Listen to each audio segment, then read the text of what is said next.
Punta ka na doon. Oh. Sinisira mo yung ano eh. Oh. Yan mo, laglag na. Buti dito napukot siya. Huwag kasi sirain. Talaga. Wala pa yung ano nyo. Di ko alam kung saan ko kayo ilagay. Di pa dumating yung amo nyo. Saan na? Mga ano. Mapakan.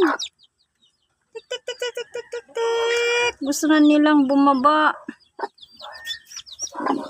Ayaw na niya. Ano? Hoy!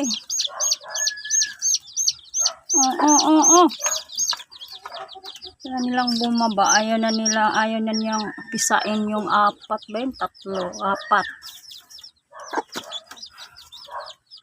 Kasi naman, sinira nyo, oh.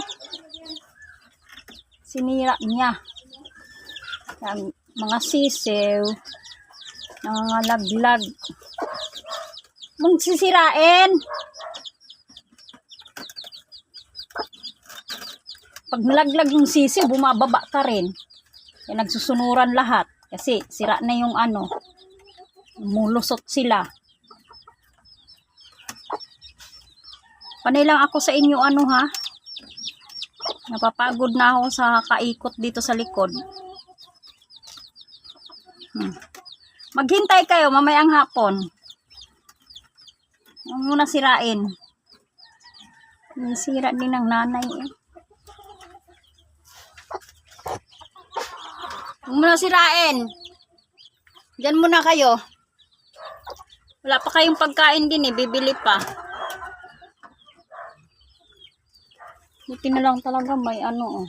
Diyan lang siya nalaglag.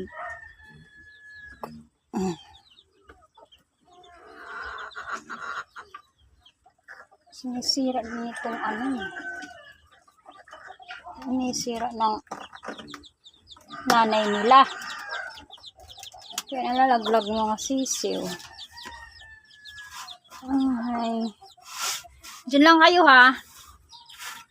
May na kayo ano, bababa. Wala pa kayong malagyan. Wala pang malagyan sa mga sisiw mo. Tik tik tik tik tik tik. Tik tik tik tik tik tik tik tik tik tik tik tik tik. Tik tik tik tik tik tik tik tik. Tapos na. Ito din itong mga ano ko. Mga pasaway. Oh! Talaga naman. Saan talaga nila bumaba? Baba ko na lang kaya. Tama, ibaba ko na lang. Okay, babayin mo na.